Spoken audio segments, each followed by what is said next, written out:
அங்கெல்லாம் வளரும். இதை பக்கவா சொன்னா ஒரு சாதி சொன்னது மாதிரி இருக்கும்.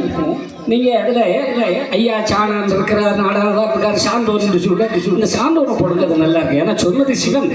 நீங்க ஐயா தான் சொல்றாரு, சிவன் ஐயா தான், பெருமாள் ஐயா தான், அதனால அப்படி போடுங்க. எனக்கு கொஞ்சம் குழப்பம். ஏன்னா அகிலத்திற்கு வாசகம் அப்படி இருக்குதே. நம்ம சின்ன பையன் இல்லையா, கொஞ்சம் வெறித்தனமும் பாடியாச்சு. சரி, இதை மாற்றணுமான்னு சாமி தொட்டில் இருக்கிற அந்த பெரிய குரு அவர்கிட்ட போய் அப்ப என்கிட்ட எல்லாம் பேசிட்டு அவர் சொன்ன நியாயம்தான்.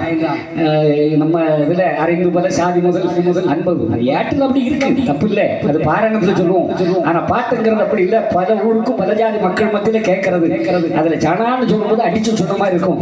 அதை கொஞ்சம் மாட்டிக்குவோம். ஆனா இப்பதான் எல்லாரும் சாதி வீடு பிடிச்சாலே இது முன்னால வந்து உடனே நானும் இப்படி ஒரு பிரச்சனை இருக்காங்க. என்னுடைய குருநாதர் வக்கீல் தினகரன் அவரும் சொன்னாரு, நீங்க அந்த வார்த்தை எப்படி போனா சான்றோன்னு சொல்லுவோம். ஐயான்னு தானே பாடுறேன், சிவன் சொன்னா பரவாயில்ல, அதனால ஐயான்னு சொல்லுவோம். அப்ப எங்க அண்ணாச்சிட்ட கேட்டேன், அவரும் அதே பாட்டுல அந்த வார்த்தையை மாத்தி போட்டாச்சு. யாரெல்லாம் போட சொன்னாங்களோ அவரெல்லாம் இன்றைக்கு சாதிய பேரில் வெறி பிடித்துக் கொண்டு அவர்கள் அதுக்கு சொன்ன வார்த்தை என்ன தெரியுமா? இந்த மாதிரி சினிமா நடிகர்கள் பாட்டே இன்னைக்கு எல்லா ஊர்லயும் பாட முடியல. கார்த்திக் பாட்டை சில இடத்துல பாட முடியல, சரத்குமார் பாட்டை சில இடத்துல பாட முடியல, விக்ரம் பாட்டை சில இடத்துல பாட முடியல. ஆனா அனைத்தையும் பாடுற ஒரே ஆளு நீ ஒருவன் தான். இணைத்தும் கடந்து போனவே அறிந்து போன ஜாதி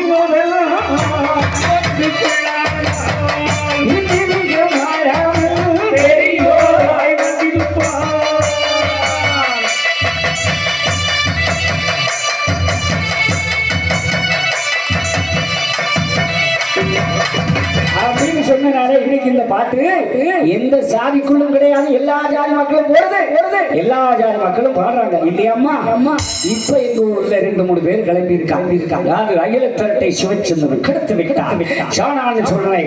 அவன் அப்படி போனானா அவன் சாணானா இப்படி எல்லாம் ஈனத்தனமான சாதி வெறிபிடித்தினரே பல அன்பர்கள் அழிந்து கொண்டிருக்கிறார்கள். அவர்கள் அலைந்து கொள்ளவில்லை, எம்பெருமானின் அருளால் அழிந்து போவார்கள் என்பது மாற்றமே கிடையாது. நானாக எதையும் மாற்றியவில்லை. அகில திரட்டை உலகறிய செய்தவன் மாகாணி உள்ளே இருக்கிறார் என்பதை வெளியே கொண்டு வந்தவன். இந்த சொல்றான் காணி வளர்த்து பிள்ளையா, அப்ப காணி என்ன சாணம் மட்டும்தான் வளர்த்தான? அது ஒரு ஜாதியை மட்டுமா வளர்த்தா? இல்லை. எத்தனை சாணம் இடையன் சாதி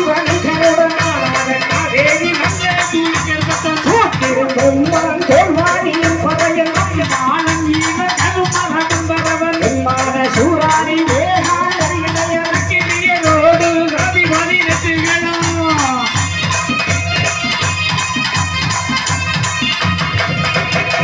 இன்றைக்கு ஐயாவுடைய வழியில் ஒரு சாதிக்குள்ளே கொண்டு வர பார்க்கிறார்கள் மக்களே. நல்லா கேட்டுக்கீங்க, ஒரே கொண்டு வரணும் அப்படிங்கிற எண்ணம் ஒரு சில பேர். காரணம் என்னன்னா, வைகுண்ட சாமி கடவுள் இல்லையா? அவர் மனுஷனா? அவரு கல்யாணம் பண்ணாரா? புள்ள பத்தாரா? செத்தும் போறாரா? சமாதி ஆயிட்டாரா? இதை ஏத்துக்கிறீங்களா? சிவச்சந்திரன் அப்படியே உங்களுக்கு சொல்லி தந்தா? அகில திரட்டு அப்படியா சொல்லுது? யாரவே நாராயணர் வைகுண்டமாகி நாட்டில் எல்லாம் ஆட்சி கழிவு கோடி கோடி.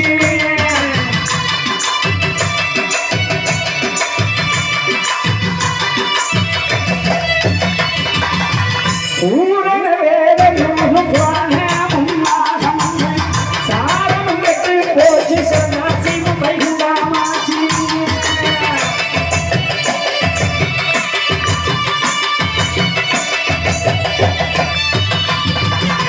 கடவுளுக்கு ஏதா சாதி, கடவுளுக்கு ஏதா மனித உருவம், கடவுளுக்கு ஏதா குடும்ப வாழ்க்கை. வந்திருப்போம் அமைந்திருக்கிற நாராயணன் மற்றவரான பரம்பொருள் மனிதன் அல்ல, மாயவன். இதை 10,000 வேலைகளுக்கு மேலாக வந்திருக்கிறேன். இனி அழிந்து நான் நிறைவுபடக்கூடிய காலம் நெருங்கி இருக்கிறது. இனியும் இத்தனை நாள் பயப்படாத, இனியா பயப்பட போறேன். துணிஞ்சு போராட தயாராகி விட்டேன், வாதாடுவதற்கு வாருங்கள். பதில் சொல்ல தயாராக இருக்கிறேன். ஒருத்தனவத்தை எல்லாம் யூடியூப் சேனல் அவனாமே சாதி வேலையை போட்டு பார்த்து கேவலப்படுத்திட்டு இருக்கிறாங்க. ரொம்ப ரொம்ப நம்மளாம் பார்க்கணும். சிவச்சந்திரன் காலில் உள்ள சொன்னார், எங்கம்மா காலில் உள்ள சொல்லுகிறாய். நீங்கெல்லாம் எல்லாருக்கும் ஒரு போன் வச்சிருக்கேன், அவ்வளவு யூடியூப்பையும் பாருங்க, பதில் சொல்லுங்க தாய். அமைதியாக எப்படி சொல்லுங்க. என்னைக்காவது காலில் உள்ள சொல்ற, காலில் விழாதே அவன் காலில் மட்டும் விழு. சிவச்சந்திரன் போறக்கு வந்து மேடையில மாலையெல்லாம் வாங்கி வச்சிருப்பாரு, அங்க நிறைய பேர் கொடுத்து வச்சிருப்பாரு.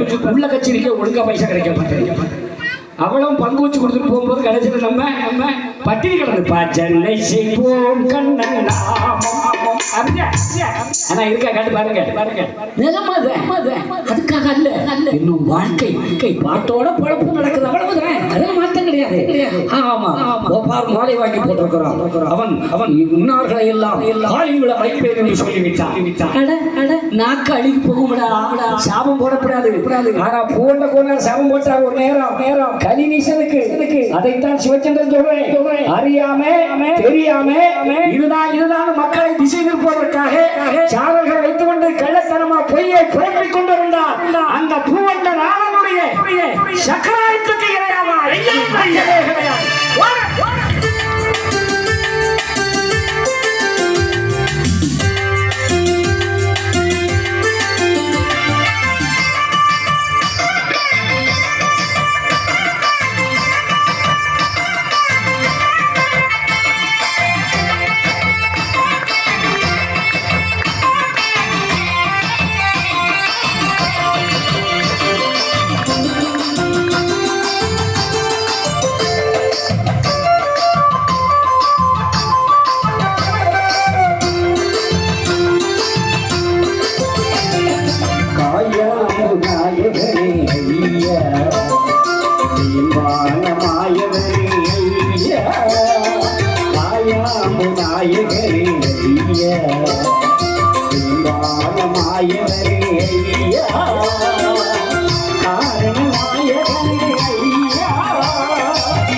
மாயவரே